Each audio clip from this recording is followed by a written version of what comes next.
Me senté en el suelo frío del garaje, con las manos temblando y la garganta seca como si hubiera tragado polvo. Mis cajas, rotuladas con marcador negro como si fueran basura reciclable, estaban apiladas junto a una vieja bicicleta que ya nadie usaba. «Mamita, es solo por unos días para que estés más tranquila», me había dicho Miguel. Su voz era suave, pero sus ojos ya no eran los de un hijo. Eran los de alguien que ya había decidido que yo sobraba. No respondí, no lloré. Solo me senté y esperé a que cerraran la puerta. Desde la parte superior podía escuchar sus risas. Andrea reía fuerte, como si el mundo por fin se hubiera ordenado a su favor. Miguel la acompañaba, y por un momento me pareció escuchar a Julia, mi nieta, preguntar algo como «¿Y la abuela dónde va a dormir?», pero nadie respondió. O quizás no quise escuchar la respuesta. Apreté los dientes. No por rabia, por miedo. Porque en ese momento supe que algo más profundo se había roto. No era solo una mudanza forzada al garaje. Era un desplazamiento emocional, un destierro. Yo ya no pertenecía. Todo había comenzado días antes, un domingo cualquiera, con olor a pan casero y sopa caliente. La luz del mediodía entraba por las cortinas de lino que yo misma había cosido hace años.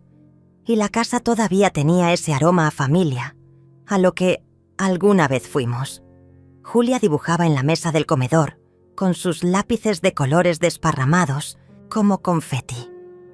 Andrea trinchaba el pollo mientras Miguel hablaba de trabajo y de cómo había que simplificar la vida. «Estás cansada, mami», dijo él mientras me servía una copa de vino. «Te mereces descansar, no andar subiendo y bajando escaleras. Estábamos pensando que podrías estar más cómoda en la planta baja, solo por un tiempo». «Sí, suegra, así no te agitas tanto», agregó Andrea, con esa sonrisa que nunca me había convencido del todo. La misma que usaba cuando me pedía recetas, pero nunca cocinaba nada igual. Además, la habitación de arriba tiene mejor ventilación para Julia. No dije nada. Lo atribuí a una preocupación genuina, a una reorganización inocente. Pero esa noche, al pasar por la habitación de invitados, vi algo que me hizo tragar saliva. Una cuna armada, nueva, con una manta tejida que yo misma había hecho hace años para Julia. Estaba ahí, doblada con precisión quirúrgica. Al día siguiente comencé a notar los pequeños cambios. Mis toallas ya no estaban en el baño principal. Mis cremas relegadas a una caja. Andrea había reorganizado la cocina y había botado mis frascos con etiquetas a mano. «Estaban vencidos, suegra», dijo, sin mirarme. Esa misma noche, bajé al garaje para buscar un abrigo viejo de José, mi marido, fallecido hacía 3 años. Lo hacía a veces. Su olor aún quedaba impregnado en el forro. Un perfume discreto, con notas de cuero y madera. Pero esa vez, al mover una chaqueta pesada, noté algo extraño. El forro interior tenía un corte, apenas visible, como si alguien hubiera escondido algo. Metí la mano. Una llave, fría, antigua, con el número 3B grabado. Me quedé mirándola como si hubiera encontrado un hueso en medio del pan. Durante 2 días, la escondí en mi bolsillo, sin saber bien por qué no decía nada. Pero la curiosidad fue más fuerte. Una noche, cuando todos dormían, bajé al fondo del garaje y comencé a revisar una vieja estantería de herramientas de José. Había una tabla suelta. Al moverla la encontré. Una pequeña gaveta metálica, empotrada en la pared de cemento. La llave encajó perfecto. Dentro había una carpeta de cuero desgastado. La abrí con manos torpes. Lo primero que vi fue una carta con mi nombre. Isabel. Reconocí la caligrafía al instante. José. Si estás leyendo esto, es porque ya no estoy. Sabía que algún día lo necesitarías. Perdóname por no haber hablado antes, pero tenía miedo de que me lo quitaran todo. Esta casa, este dinero, todo es tuyo. Miguel no debe saberlo. No todavía.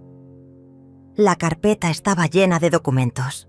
Un testamento nuevo, nunca entregado a ningún notario. Extractos bancarios, fotografías, un registro de depósitos a una cuenta que yo no conocía. Y al fondo, un sobre con billetes. Muchos. Más de lo que había visto en toda mi vida junta.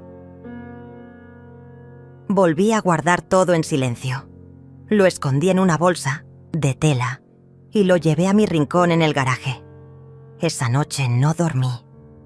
A la mañana siguiente, Andrea bajó con una bandeja. «Te traje desayuno, suegra», dijo con voz empalagosa. Una tostada y una taza de café frío. «Vamos a necesitar que firmes unos papeles esta semana. Son cosas del seguro, por si acaso».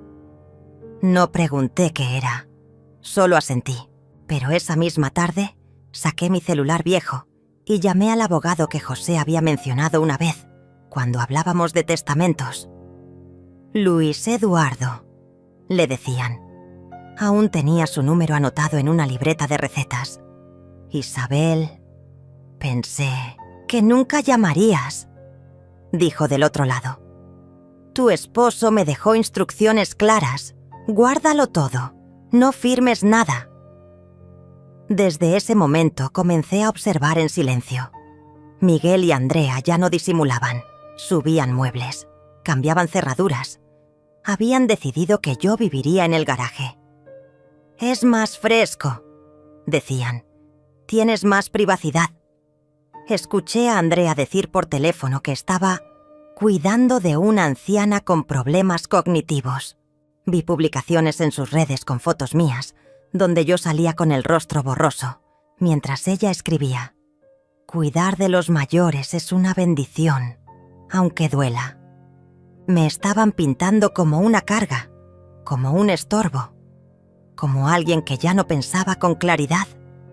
Pero yo recordaba cada detalle, cada palabra de José, cada gesto de Miguel cuando era niño, cada mentira reciente disfrazada de cariño. Esa noche, instalé una cámara escondida dentro del reloj viejo de péndulo que estaba en el garaje. Era una cámara diminuta que José había usado una vez para vigilar a los albañiles que le robaban herramientas. Todavía funcionaba.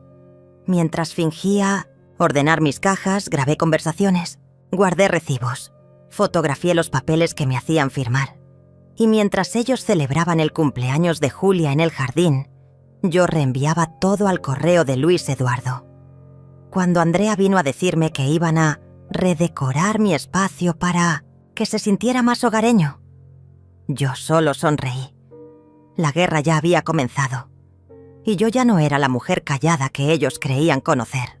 No dije nada cuando Andrea comenzó a mover mis cosas sin pedirme permiso. Me quitó la lámpara de noche que me acompañaba desde hacía décadas y puso una más moderna. En la pared colgó una pizarra blanca donde escribió con rotulador rojo: medicinas, 8 a.m., almuerzo 12, siesta 14, no abrir la puerta. Me trataban como a un perro viejo, o peor, como a un objeto olvidado. Yo fingía confusión. Olvidaba intencionalmente los horarios. Pedía repetir las instrucciones. Bajaba la mirada cuando Miguel hablaba. «No se preocupe, mamá. Nosotros estamos a cargo», decía con un tono que me erizaba la piel. Pero por dentro, cada día estaba más despierta.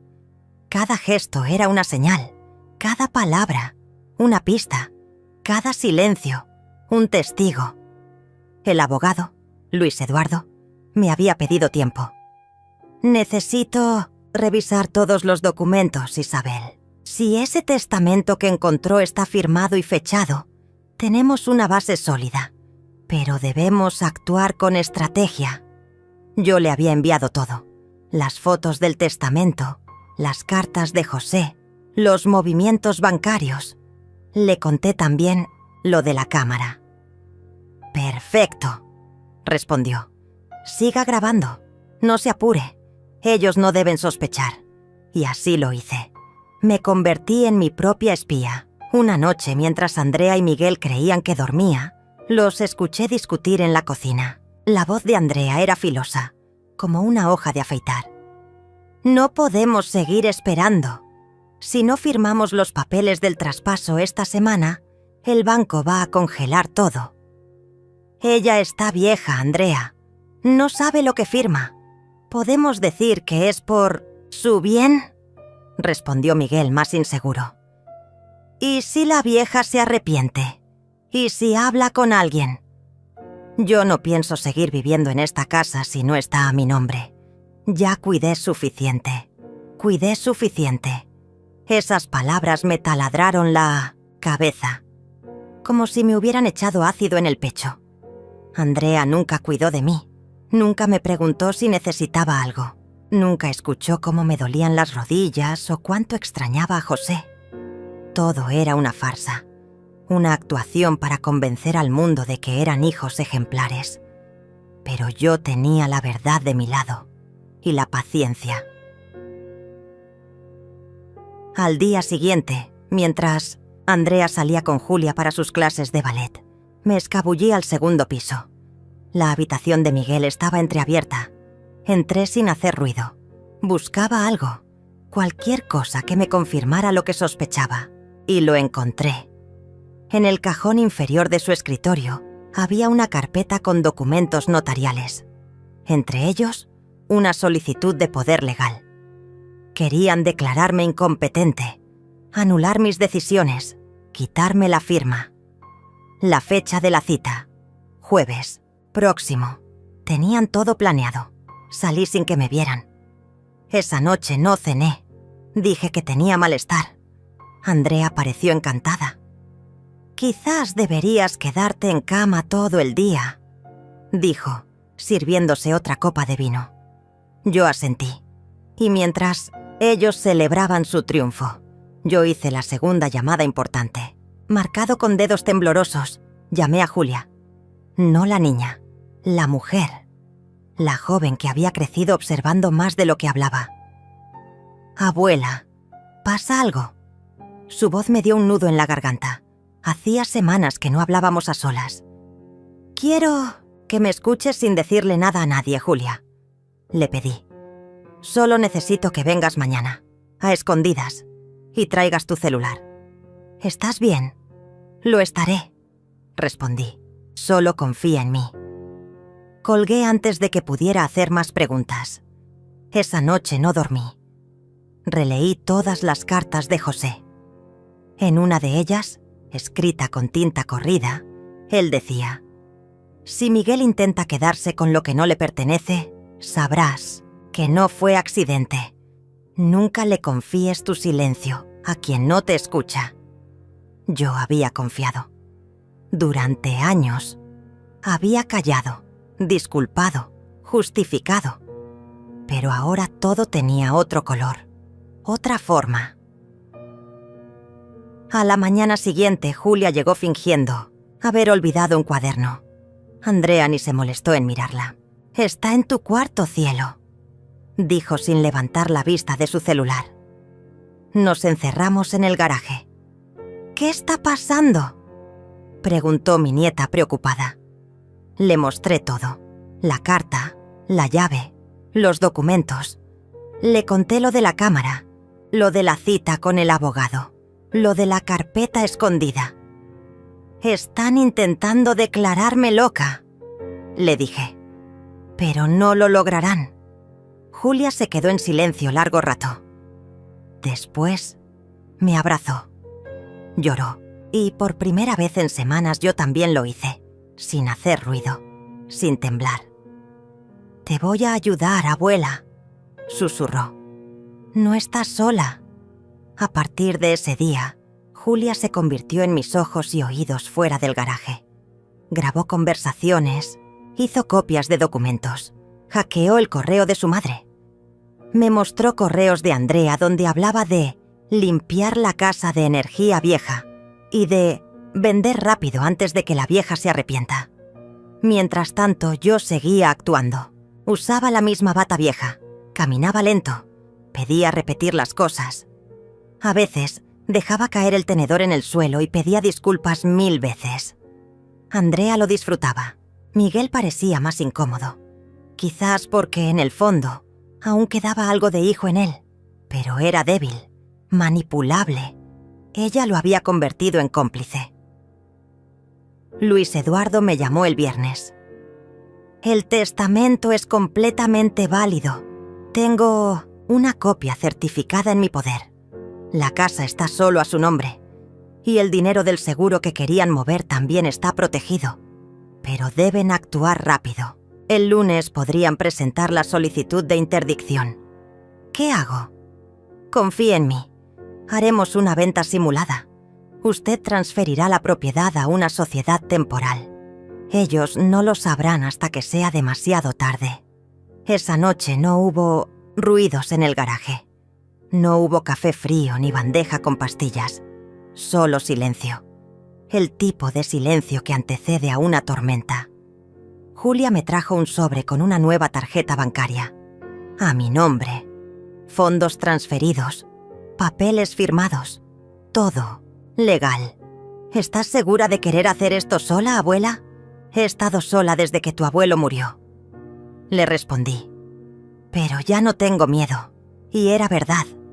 El miedo había cambiado de forma. Ya no me paralizaba. Me empujaba.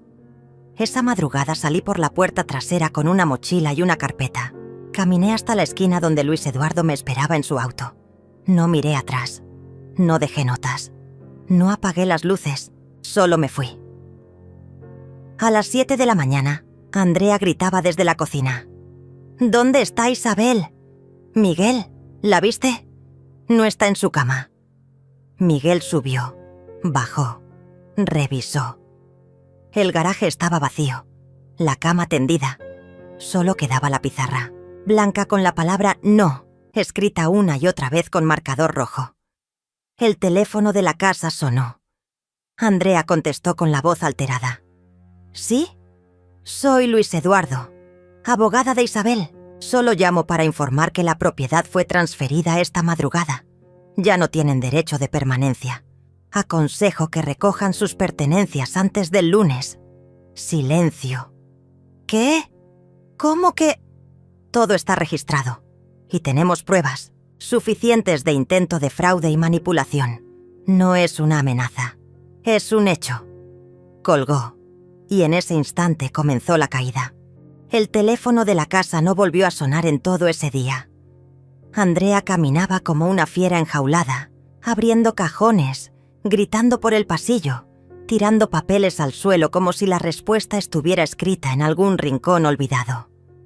Miguel la seguía con cara de piedra, pero yo sabía leer su mirada. No era ira, era miedo. El miedo de un hombre que acaba de darse cuenta que subestimó a la persona equivocada. ¿Y si se llevó algo? Gritó Andrea. ¿Y si firmó algo a escondidas? Te dije que no esperáramos tanto. ¿Y cómo querías hacerlo, Andrea? ¿Amarrarla a la cama? Eso es lo que merecía. Julia, desde las escaleras, fingía estar pegada al celular. No dijo una sola palabra. Se limitó a observar, a grabar. Yo, mientras tanto, estaba en una casa pequeña en las afueras de Toluca, silenciosa, con olor a madera seca y a tierra mojada. Era una propiedad que José había comprado muchos años atrás, cuando hablábamos de envejecer entre árboles y pájaros. Nunca la usamos. Estaba olvidada, como tantas cosas que dejamos para después. Pero ahora, ese lugar era mi guarida. Luis Eduardo llegó con una caja de documentos. «Ya está hecho», me dijo.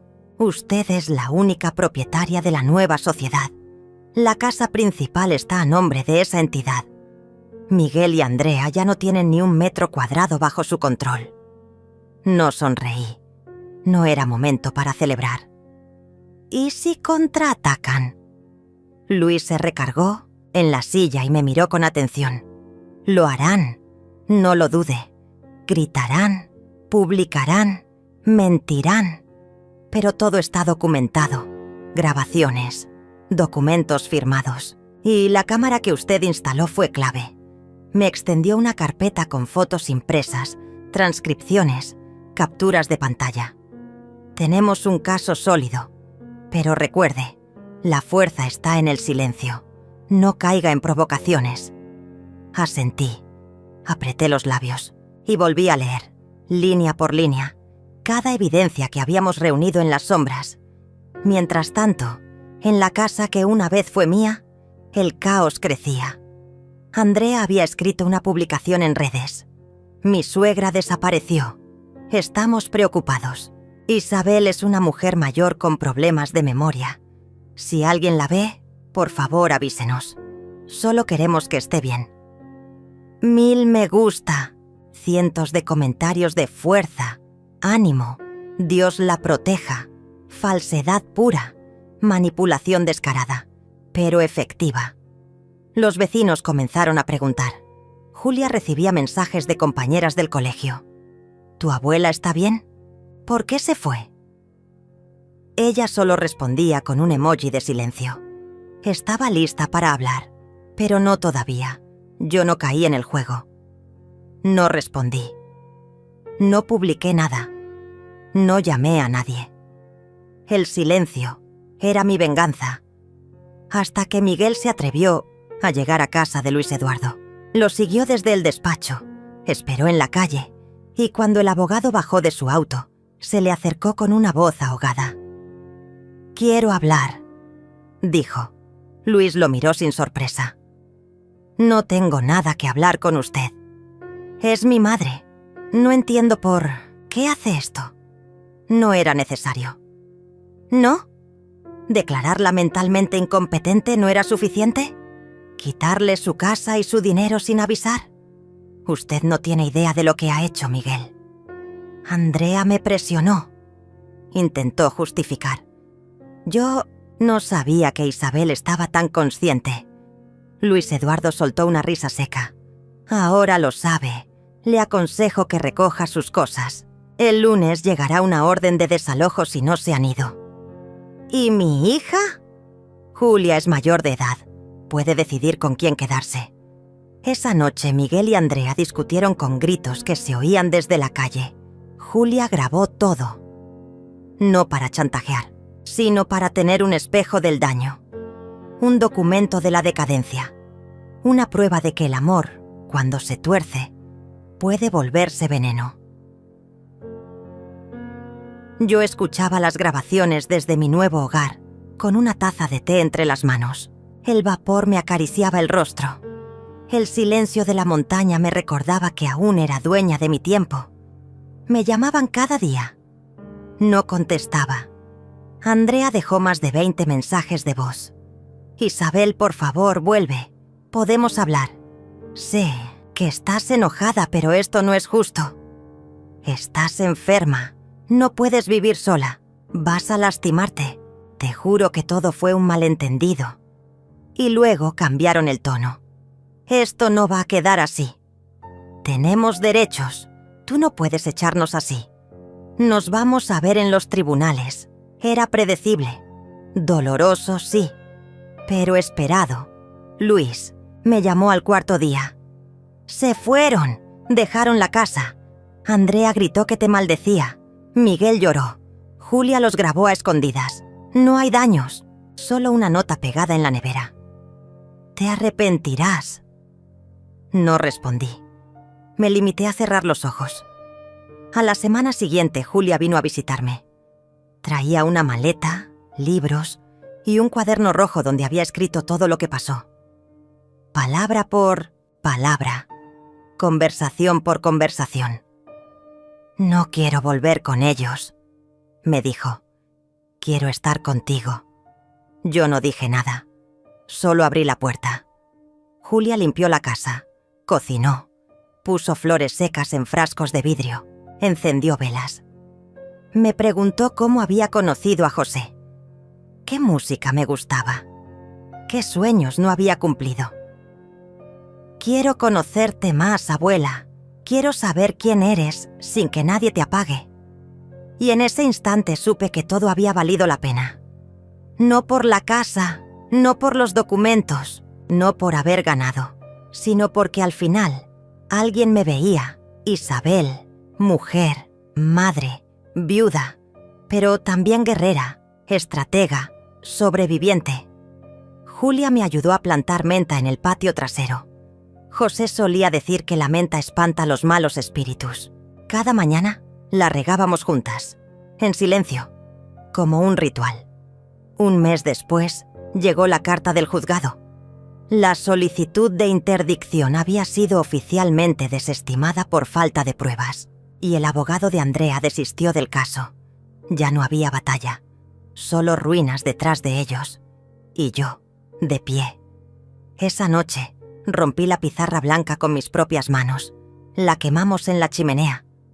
Julia y yo vimos cómo las letras rojas se disolvían entre brasas. «No abrir la puerta». Ardía como un conjuro que por fin se liberaba. «¿Y ahora?», preguntó ella con ojos brillantes. «Ahora vivimos», respondí. Sin más, no hubo celebración. No hubo brindis ni palabras grandes. Solo un silencio compartido entre dos generaciones que, de pronto, se habían encontrado. Julia y yo comenzamos a vivir sin relojes, sin exigencias, sin miedo. Ella se inscribió en una universidad en línea, pidió libros, reorganizó su habitación con cortinas que dejó abiertas todo el día. Quería sol, mucho sol, como si estuviera purgando la oscuridad de la casa anterior. Yo, en cambio, limpié los armarios, tiré las cartas sin firmar, doblé las camisas viejas de José y las doné. No era tristeza, era un renacer lento, como quitarse una piel muerta. Durante semanas no mencionamos a Miguel ni a Andrea. Era como si se hubieran desvanecido, pero ambos sabíamos que no era cierto. El silencio no siempre es paz. A veces, solo es una pausa antes de otro golpe. Un martes por la tarde, llegó una notificación por correo electrónico. Un video viral con más de 200.000 vistas. Andrea llorando frente a una cámara, con la voz temblorosa. Mi suegra nos echó de la casa, nos dejó en la calle. Ella tiene dinero, contactos. Nosotros solo queríamos cuidarla. Miguel está destrozado. Julia, no sabemos por qué nos dio la espalda. Tal vez le lavaron el cerebro. Solo pedimos justicia. Me quedé quieta, no por el impacto del video, sino por lo perfecto que estaba producido. Las lágrimas justas, la luz cálida, música instrumental suave al fondo, manipulación emocional pura y efectiva. Había miles de comentarios de desconocidos insultándome, llamándome monstruo, egoísta, anciana demente. Julia vio el video desde su celular. No dijo nada, solo cerró la pantalla y me tomó la mano. «Esto no es real», susurró. «Tú sabes quién eres, y yo también». Pero no era tan sencillo, porque al día siguiente llegaron reporteros a la entrada de la finca. Querían escuchar mi versión, me ofrecían entrevistas, me prometían limpiar mi imagen. Luis Eduardo me llamó esa noche. «Sabíamos que harían esto», dijo. «Es lo único que les queda, la manipulación pública. Pero no se preocupe, la verdad no necesita gritar, solo resistir». Sin embargo, la presión aumentó. Una exvecina me escribió al celular. «Isabel, me duele en el alma lo que está pasando. Yo siempre la admiré.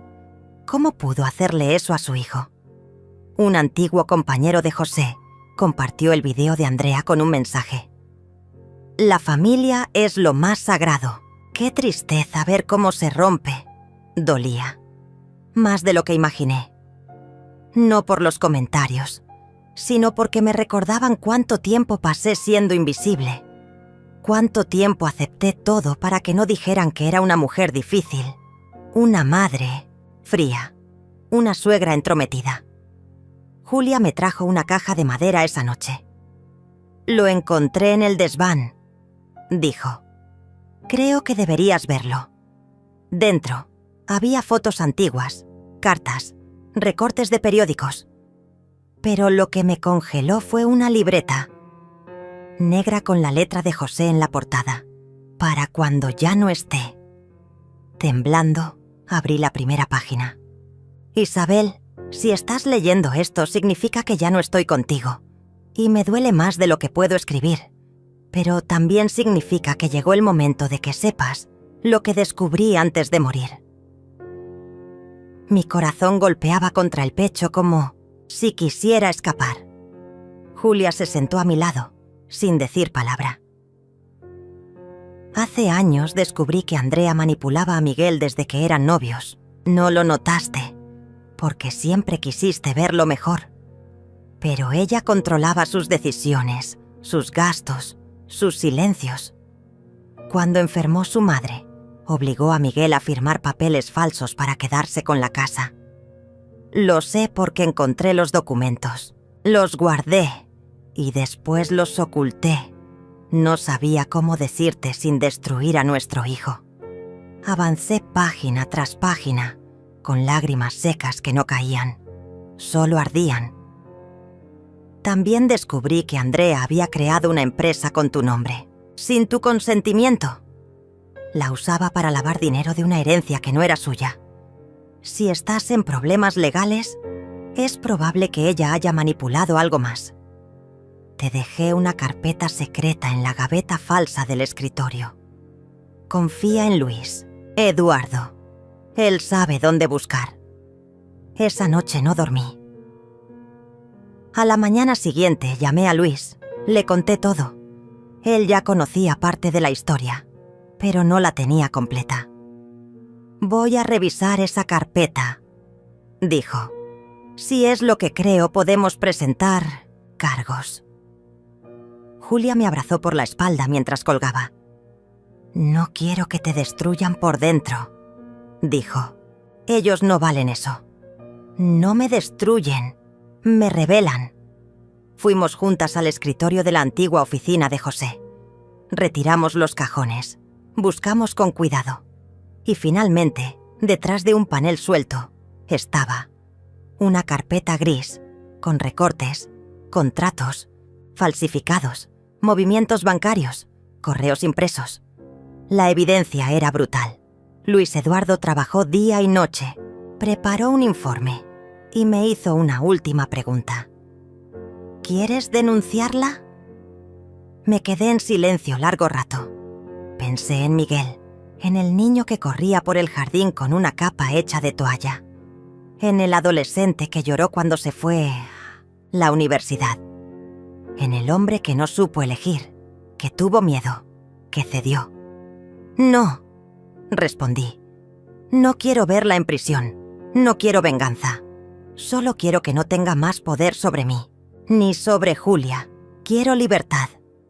Entonces tomaremos otra vía. Presentamos todo ante un juez civil. Logramos una orden de alejamiento.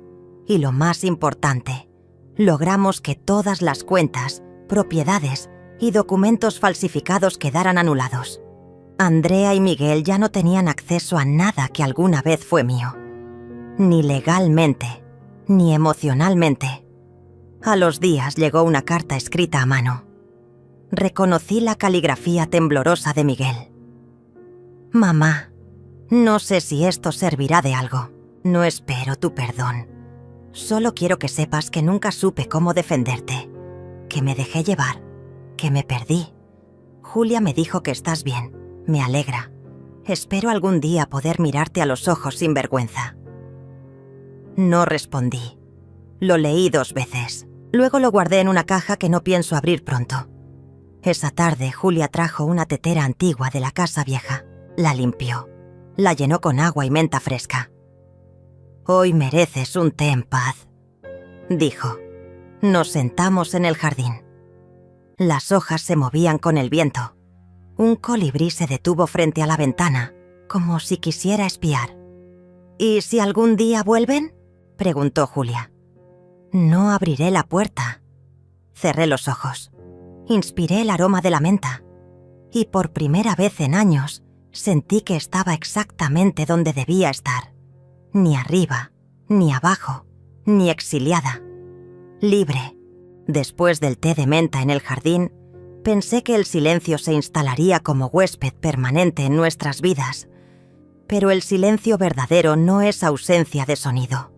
Es la presencia de algo que aún no se ha dicho. Y lo sentí cada mañana en los ojos de Julia. Ella estaba más tranquila, más enfocada, pero también más alerta, como si esperara un golpe que no llegaba. No quería preocuparla, tampoco quería preocuparme a mí. Así que empecé a organizar papeles, a actualizar registros, ordenar mi testamento, no por miedo, sino por previsión, por dignidad. Luis Eduardo me recomendó un notario discreto, que revisó todo. Cambié el beneficiario de mi seguro, dejé todo claro y firmado. Y por primera vez en décadas, mi vida estaba en orden, limpia, clara como el vidrio. Julia, por su parte, empezó a escribir. Al principio no me decía qué. Solo garabateaba en una libreta negra, todas las noches, con una lámpara tenue. Yo no preguntaba. Solo la observaba y a veces, cuando se iba a dormir, me acercaba en silencio y leía una línea, una frase, un fragmento de lo que más tarde descubriría que era su manera de sanar. Una noche, me despertó un sonido. Pasos fuera de la casa. Miré el reloj. 3:12 de la madrugada. Me levanté sin hacer ruido. Miré por la ventana del pasillo. Y allí estaba. Un coche estacionado en la entrada. Las luces apagadas. El motor encendido. Esperé 5 minutos. 10. El coche no se movía. Bajé las escaleras en puntas de pie. Tomé el viejo teléfono fijo que nunca desconecté y marqué el número de Luis Eduardo. ¿Estás viendo lo que yo? Susurré. Ya, lo tengo en cámara, respondió. Es Miguel. Mi corazón dio un vuelco. ¿Qué hace ahí? No bajó del coche, solo está parado, observando, como si esperara que alguien lo invite a entrar. Pero no va a entrar. No dormí el resto de la noche. Y cuando desperté, el coche ya no estaba. Julia no dijo nada, pero esa mañana sacó una caja de madera del armario. ¡Es hora!, dijo. Dentro estaban las copias de todos los correos que Andrea le mandaban a escondidas, manipulándola, culpándola, amenazándola emocionalmente. Y también estaban las respuestas que Julia nunca envió.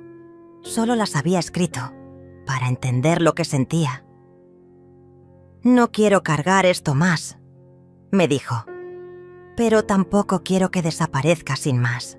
¿Puedo dejártelo? La abracé. Claro que sí. Esto también es parte de tu historia. Y ahora ya no pesas sola. El mismo día recibí una carta certificada, sin remitente. Dentro, un pliego legal. Andrea había iniciado una demanda por abandono moral. Quería una compensación económica por los años dedicados al cuidado de mi salud mental y bienestar familiar. La ironía me quemó por dentro. Luis Eduardo no se sorprendió. Esto era previsible, dijo. Han perdido el poder real. Ahora quieren recuperar algo con teatro legal. ¿Y pueden hacerlo? Solo si te ven alterada, si reaccionas, si das un paso en falso. Pero no vamos a jugar ese juego. Preparó una contrademanda, basada en todos los documentos que habíamos encontrado, en los fraudes, en los correos, en los contratos. Pero antes de presentarla me preguntó, ¿estás segura? Esto podría arrastrarlos. No hay vuelta atrás. Lo pensé durante días, no por temor a ellos, sino porque me preguntaba si valía la pena usar mis últimos años para luchar, o si podía simplemente desaparecer, reinventarme. Pero una tarde, Julia llegó con un cuaderno diferente.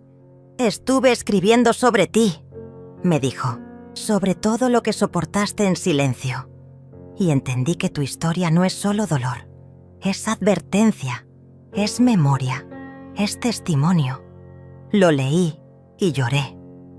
Porque por primera vez alguien me narraba no como víctima, sino como sobreviviente. No como mártir, sino como estratega silenciosa. Llamé a Luis. Sí, presenta todo. No por mí, por quienes nunca tuvieron voz, por quienes aún están encerradas en garajes, o en telados, o en matrimonios que las consumen. La maquinaria legal se activó. No para destruir, sino para exponer. Y entonces, como si sintieran que se les escapaba el control, comenzaron los mensajes anónimos.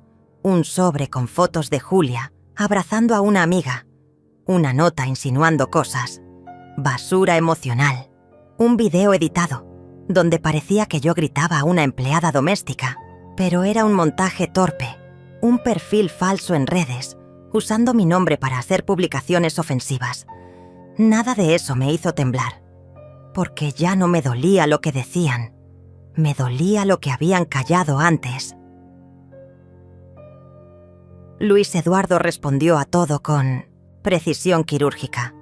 Cada cosa quedaba desmentida en menos de 24 horas. Y entonces vino el intento desesperado. Andrea apareció en la puerta. No tocó el timbre, solo se paró ahí, con una cámara en mano, grabándose mientras hablaba.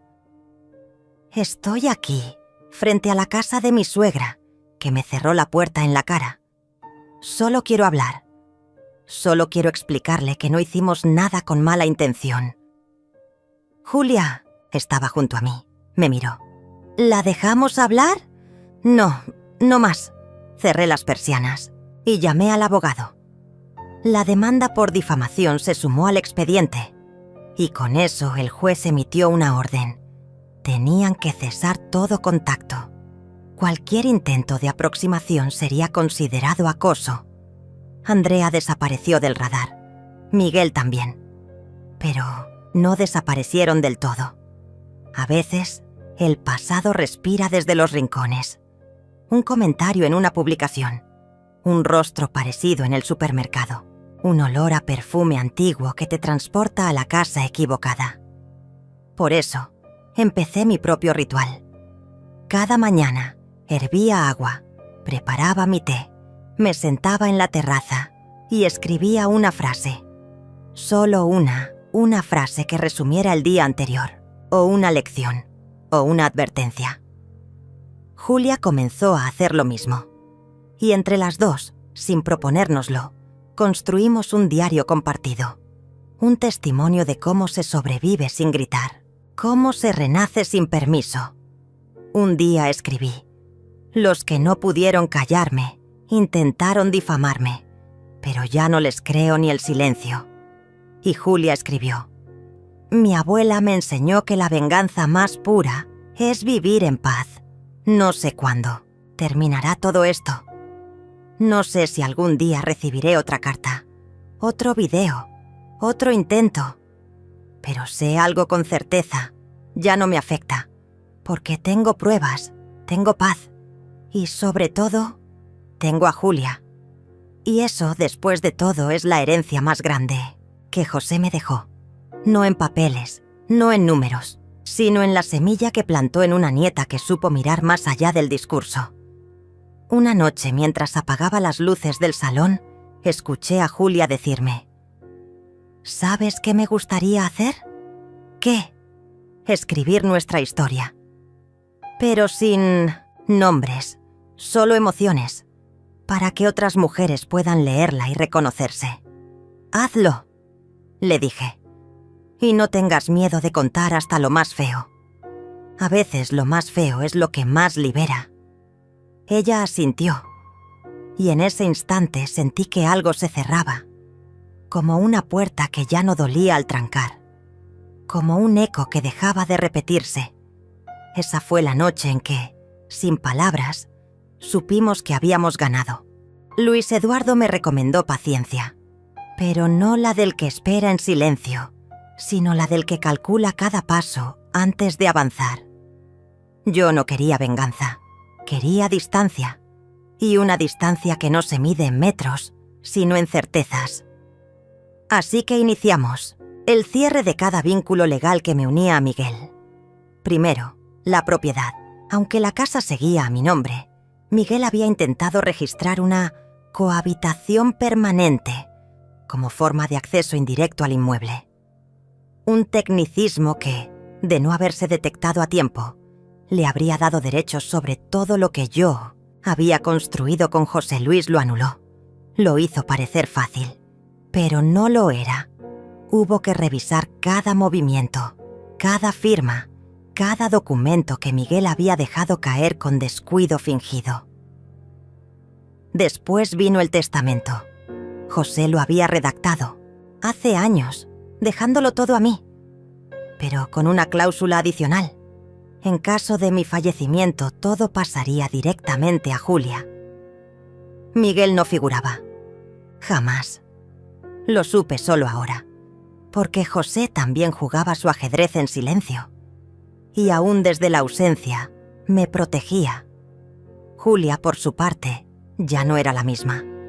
Leía, escribía, tenía una nueva forma de mirar, como si sus ojos ya no buscaran aprobación sino sentido. Le mostré el testamento. Lloró, pero no por lo material, sino porque entendió que su abuelo la había visto. Siempre, incluso cuando los demás le pedían que no llamara la atención. ¿Te das cuenta de lo que significa esto?, le dije. Sí, me respondió. Que él sabía, que siempre supo. ¿Fue entonces cuando decidí desaparecer? No del todo. No como quien huye, sino como quien se quita de la vitrina para respirar. Cerré mis redes, cambié mi número, cancelé cuentas que ya no usaba, vendí mi parte en una pequeña empresa familiar que tenía con primos lejanos, doné muebles, regalé ropa, me quedé con lo justo y con lo valioso, mis libretas, mis cartas, mi té. Julia, al principio no lo entendía del todo, pero después, viendo mi calma, aceptó. ¿Y si intentan contactarte? No podrán. Ya no tienen las herramientas, solo el ruido. Y yo ya no vivo en el ruido. Una mañana me senté en la cocina. Tomé una caja pequeña de madera que había estado cerrada por años. Dentro, un puñado de cartas que nunca envié. A José. A mí misma. A una versión mía que lloraba a escondidas. Las quemé, una por una. No con rabia, sino con respeto. Y luego me dediqué a ejecutar el último movimiento. La venta de la casa. Luis Eduardo me miró sorprendido cuando se lo dije. ¿Estás segura? Sí, esta casa fue un hogar. Después, una jaula. Y ahora es solo una estructura. No quiero recuerdos con paredes. Quiero recuerdos que viajen conmigo. En 2 semanas, un comprador hizo una oferta justa. Lo cerramos todo en silencio. Nadie supo, ni Miguel, ni Andrea. El día antes de entregar las llaves, recorrí cada habitación, toqué las paredes, miré los rincones donde una vez fui madre, esposa, abuela, prisionera, y al salir, dejé una nota en el recibidor. Esta casa ya no guarda secretos. Los míos se fueron conmigo. Nos mudamos a un lugar más pequeño, luminoso, tranquilo, un pueblo costero, sin mucha gente, sin pasado, sin apellidos. Julia eligió el lugar. Dijo que la brisa le ayudaba a escribir.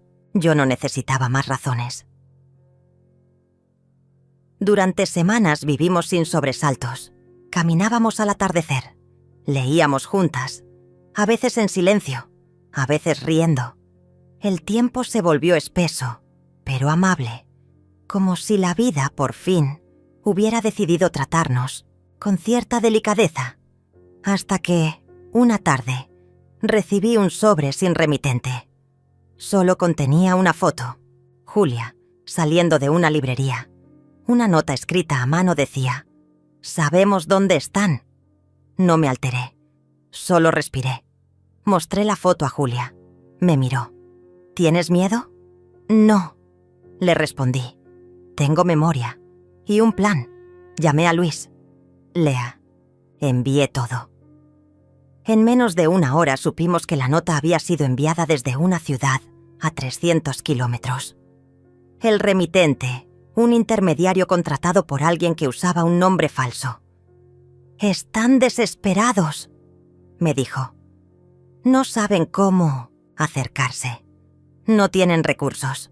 Solo juegan con el miedo».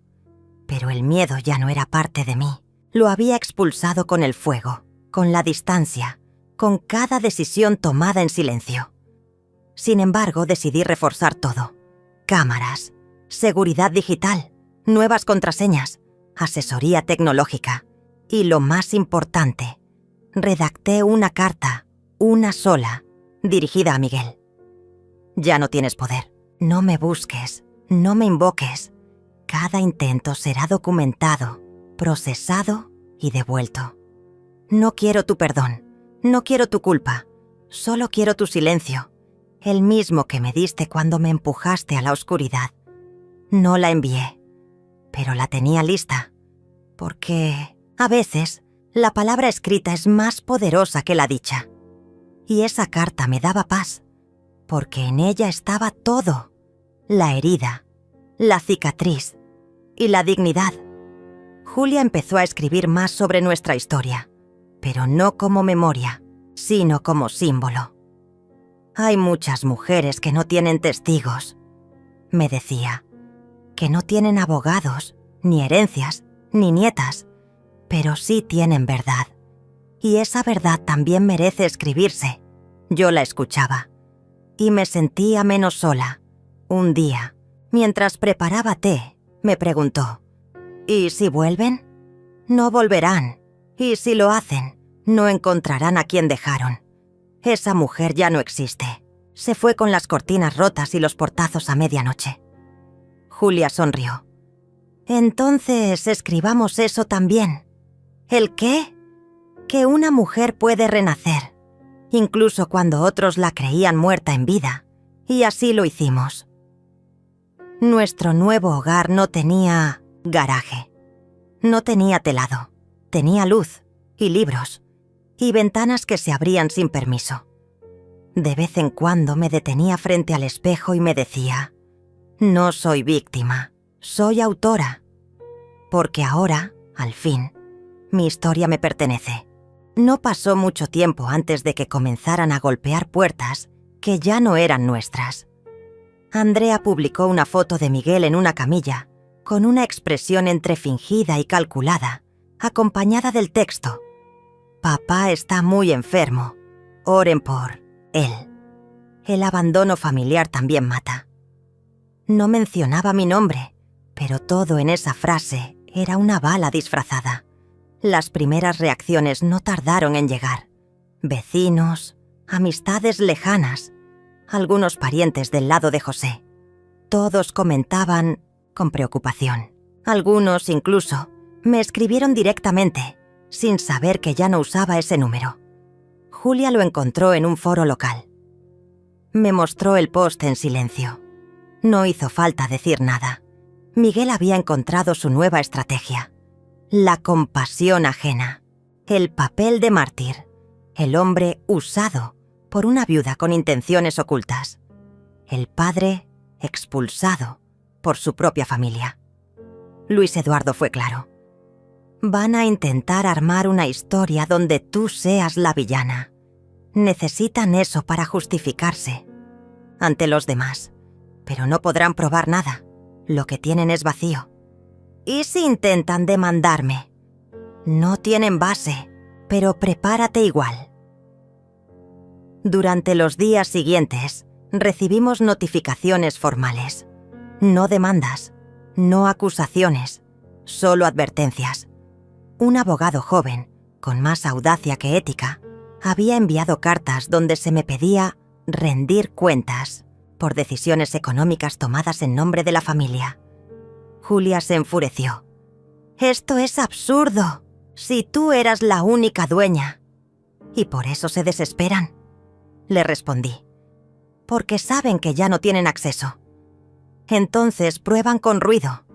Luis redactó una respuesta oficial, precisa, elegante, con anexos, fechas, documentos. No dejaba margen. Era un muro de verdad frente a una tormenta de especulaciones. Las cartas cesaron. Pero la siguiente jugada fue más baja. Andrea publicó un video llorando, frente a una habitación oscura, con música triste de fondo. Hablaba sobre la traición de una mujer que fingía ser madre, y cómo Miguel había confiado todo, solo para ser echado como un perro.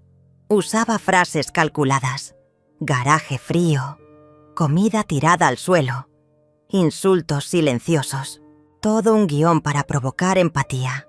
Y lo logró. Cientos de comentarios, gente que no nos conocía opinando con rabia. Esa mujer debería estar presa. Pobre Miguel, se nota que es un buen hombre. No respondimos, pero esa noche, Julia me abrazó con fuerza. ¿Cómo aguantas tanto silencio? Porque el silencio no es debilidad, es fuerza que no necesita gritar. Aunque dentro de mí algo ardía, no por lo que decían, sino por lo que insinuaban, porque yo sabía lo que había vivido, lo que había callado, lo que había permitido por amor, por lealtad, por miedo, y ahora me llamaban verdugo.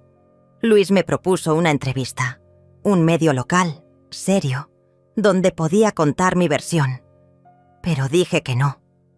No necesito convencer a nadie, solo necesito que ellos sepan que no me muevo por sus juegos. Mi estrategia no era pública, era interna, legal, definitiva.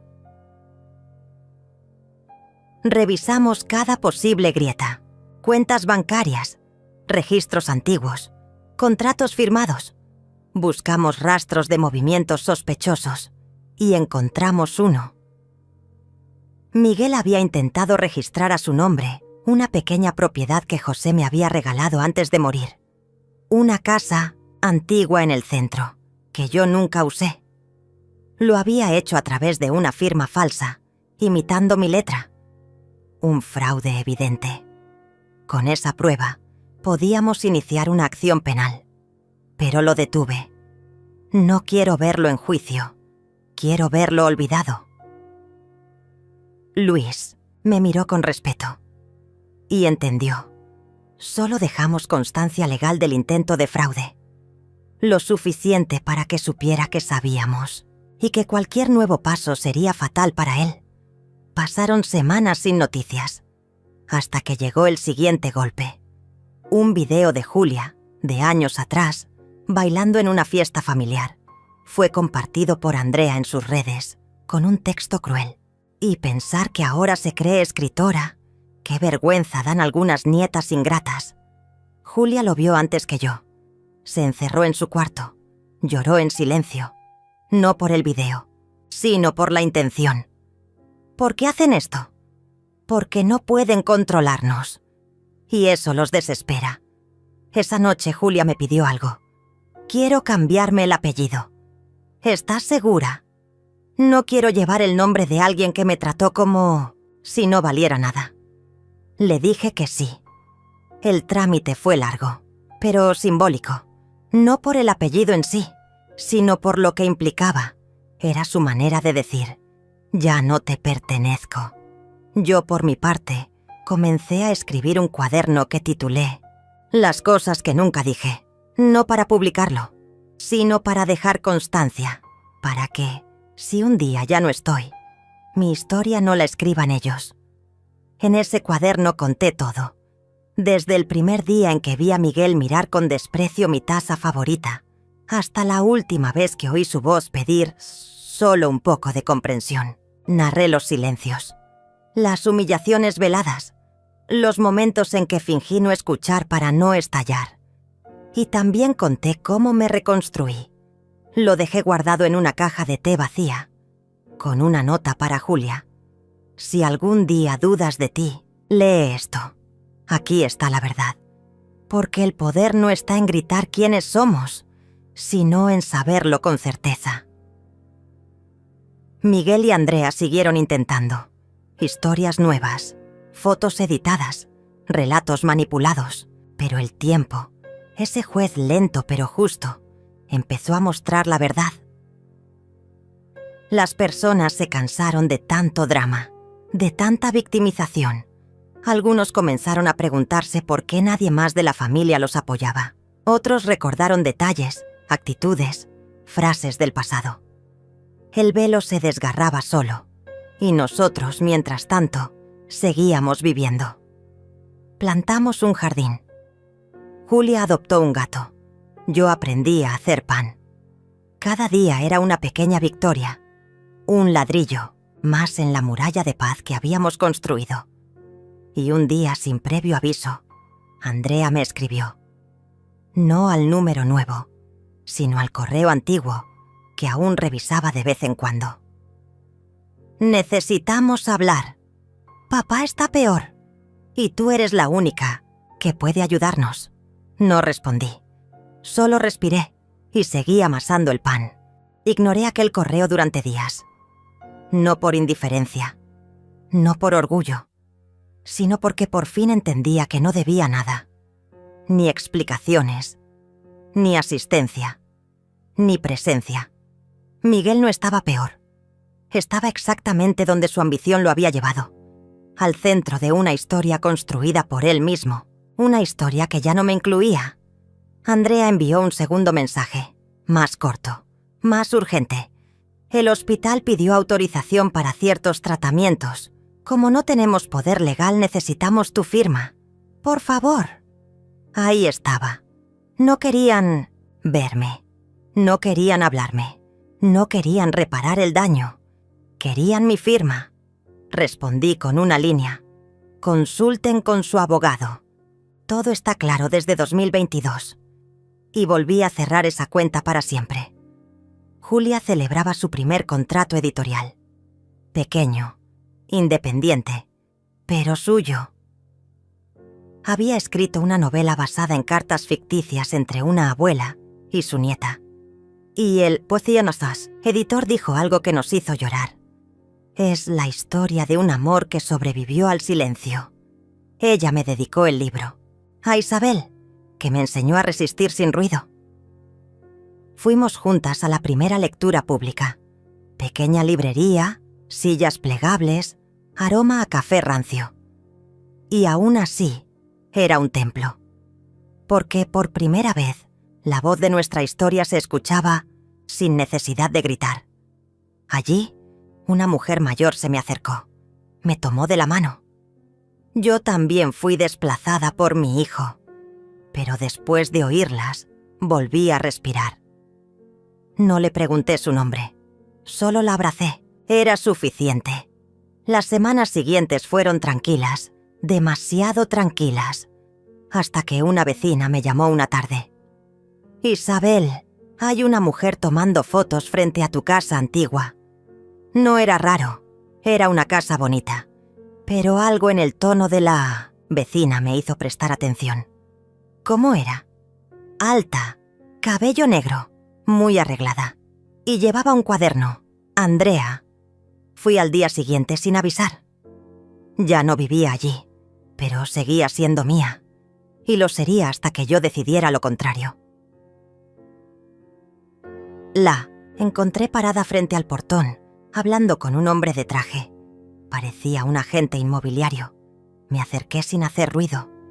¿Te gusta?, le pregunté. Ella se giró bruscamente. El hombre se apartó, incómodo. Isabel, yo solo... No necesitas explicarlo. Pero tampoco puedes vender lo que no es tuyo. Andrea tragó saliva. Papá solo quería asegurar su futuro. ¿Y qué querías tú? Ella no respondió. Le entregué una copia del documento de propiedad, firmado por José, sellado por el registro, con fecha anterior a cualquier movimiento que Miguel hubiera intentado. Esto es lo único que importa. y está blindado. No insistas, la dejé allí, fría, silenciosa, derrotada sin gritarle una sola palabra. Esa noche Julia me preguntó: ¿no te da pena? No. ¿Nada?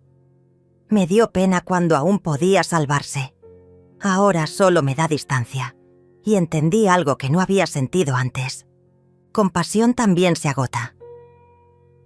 Cuando la injusticia se vuelve sistemática, cuando el abuso es diseño, la compasión deja de ser noble. Se convierte en una trampa. Yo ya no caería.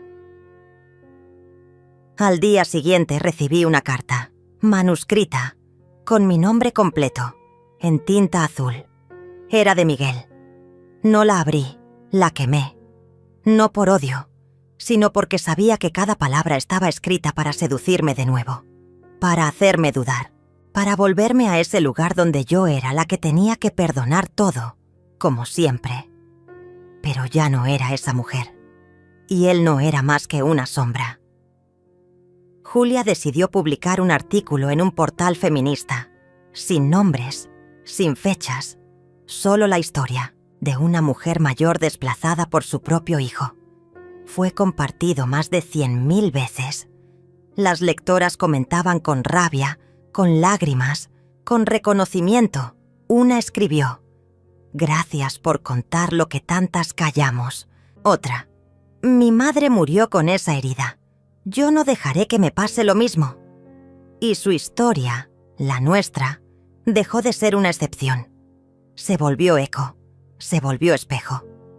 Fue entonces cuando tomé una decisión. Vendí la última propiedad que quedaba a nombre de José, no porque la necesitara, sino porque representaba una raíz enferma, y yo quería plantar otra, lejos, nueva, mía. Con el dinero compré una cabaña pequeña en un pueblo con olor a madera y pan. No tenía lujos, ni alarmas, ni vecinos con cámaras, solo viento y paz. No dije nada a nadie, solo dejé una nota en la casa donde vivíamos con Julia. Cuando despiertes, ya estaré en el lugar donde siempre debí estar. Vuelve cuando quieras. Esta puerta siempre será tuya. Y me fui. Pasé los primeros días sin hacer nada, sin mover un dedo. Solo escuchaba los árboles. A veces lloraba sin motivo. O eso pensaba. Hasta que entendí que no era sin motivo. Era porque, por primera vez, mi cuerpo entendía que no tenía que resistir, que ya estaba a salvo. Un mediodía, llegó Julia. Llevaba una planta de menta y 2 tazas nuevas. Nos sentamos frente a la chimenea, sin hablar. El silencio era distinto ahora. Ya no era el que separa, era el que cura. ¿Te quedas?, pregunté. Me quedo. Esa noche hicimos pan. El gato dormía sobre una manta. Afuera, la luna era un espejo mudo. Y pensé, nunca más me volverán a encerrar en un garaje emocional. No lo dije en voz alta. No hacía falta, porque mi victoria ya no era demostrar nada, era vivir. Las mañanas en el pueblo no tenían reloj, solo el murmullo de los árboles, el olor del pan recién horneado y el canto tímido de un gallo que parecía más poeta que despertador. Me despertaba antes que el sol, no por hábito, sino por deseo. Abría las ventanas con una taza de té de menta en la mano, la misma planta que Julia trajo la primera vez, y me quedaba allí, respirando, solo respirando, sin apuro, sin miedo, sin nadie detrás. Mi nombre ya no estaba en documentos compartidos, ni en cuentas conjuntas, ni en buzones donde otros podían espiar mis cartas. Estaba solo donde debía estar, en la tierra que pisaba, en la taza que sostenía, en el eco de mi voz cuando leía en voz alta los libros que Julia escribía y me dejaba sobre la mesa con una nota. Para que no olvides lo lejos que has llegado. Una vez por semana, caminábamos juntas hasta el mercado del pueblo. Julia elegía frutas como si fueran joyas. Yo me entretenía con los puestos de objetos antiguos, relojes que no funcionaban, retratos descoloridos, vajillas con grietas, como si fueran reliquias del abandono. Pero había belleza en esas grietas, había historia. Y yo, por primera vez, no sentía la necesidad de taparlas. Un día encontré una pequeña cámara de fotos antigua, sin batería, sin memoria. La compré igual. La coloqué en una repisa, frente a la puerta, como símbolo, como promesa. Nunca más viviría sin ver, sin registrar, sin guardar pruebas, aunque fueran solo para mí.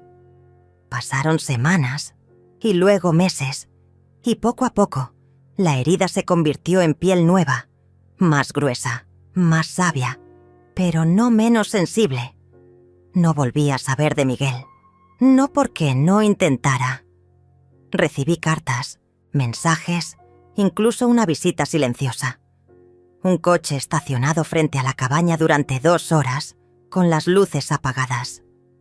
No salí, no miré, no confronté, porque entendí que a veces la justicia no es un grito, es una puerta que no se abre. Andrea también lo intentó, esta vez con lágrimas, con palabras dulces, con una voz que no había usado ni el día de mi cumpleaños número 60. Me buscó como si no me hubiera echado jamás, como si su voz pudiera borrar el sonido de mis pasos en la escalera hacia la cochera. Julia la escuchó primero. Le dijo: «Aquí no se entra pidiendo perdón, aquí se entra después de haber vivido el silencio que sembraste». Andrea no volvió más. Yo tampoco la esperé. No por rencor, sino porque por fin entendía lo que nadie me enseñó de joven. No todas las heridas se curan en familia. Algunas solo se cicatrizan lejos de donde fueron hechas. Una tarde, mientras organizaba papeles antiguos, encontré una carta de José. No la había leído antes. Estaba dentro de una caja con su reloj y una llave que nunca supe para qué era. La carta era corta, escrita con su caligrafía inconfundible. Decía: «Si estás leyendo esto, es porque el ruido fue demasiado. Perdóname por no haber sabido poner límites, por haber confundido amor con sacrificio. Te dejo esta llave, no por lo que abre, sino por lo que representa. Tu libertad siempre estuvo en tus manos». Lloré. Lloré como no lo hacía desde que lo vi por última vez. Pero no fue dolor, fue gratitud. Porque por fin entendía que no estaba sola en todo. Que él también había luchado contra un sistema que nos enseñó a callar, a ceder, a aguantar. Guardé la carta en un marco y colgué la llave en la entrada. Cada vez que la veía, recordaba que no había sido débil, solo generosa, y que ahora podía ser ambas cosas sin pedir permiso. Julia se convirtió en una escritora reconocida, no por fama, sino por impacto. Sus libros hablaban de mujeres silenciadas, de abuelas exiliadas dentro de sus propias casas, de madres que dejaban de serlo para volver a ser mujeres completas. Una editorial le propuso escribir una obra autobiográfica. Dudó, pero al final lo hizo. Me pidió permiso para usar mi historia. Le dije que no necesitaba pedirlo, que esa historia ya no me pertenecía a mí sola, que era de todas las que habían sido desplazadas, olvidadas, usadas como respaldo emocional de generaciones ingratas. El libro se tituló La mujer del altillo, y cuando lo presentó en la capital, fui con ella, subí al escenario. Recibí un aplauso que no era mío, pero que sanaba igual. Una periodista me preguntó: «¿Qué le diría hoy a ese hijo?». Respondí con calma: «Que ojalá nunca tenga que dormir donde me obligó a dormir a mí». Y me bajé, sin más. No había venganza, solo memoria. La casa del pueblo floreció. La menta creció hasta cubrir medio jardín. El gato, ya viejo, seguía durmiendo a mis pies. Y yo, cada noche, me sentaba con una taza en la mano, viendo cómo el día se apagaba lentamente, como una vela que se consume sin ruido. A veces, Julia se sentaba a mi lado. No hablábamos, solo escuchábamos. A veces se levantaba sin decir nada, me dejaba una nota en la mesa y se iba al amanecer, rumbo a una conferencia, a una firma de libros, a una charla. Y yo me quedaba. No por resignación, sino porque había encontrado lo que ninguna ciudad, ningún matrimonio, ningún hijo me había dado nunca. Paz. La última noche del invierno, escribí mi testamento. Dejé la casa a Julia. Dejé algunas cartas a mujeres que me habían escrito con historias similares. Dejé mi diario escondido en una caja bajo el piso de madera, con una nota. Si llegaste hasta aquí, es porque también sobreviviste. Te creo. Te abrazo. Apagué la luz. Y por primera vez en años, dormí sin cerrar con llave. No porque no pudiera volver el peligro, sino porque ya no tenía miedo. Porque en ese silencio, en esa casa de madera, en esa taza de menta que sostenía con manos temblorosas, pero firmes, entendí que había vencido. No con gritos, no con juicios, no con venganza, sino con vida, con dignidad, con memoria y con el derecho por fin de no volver jamás.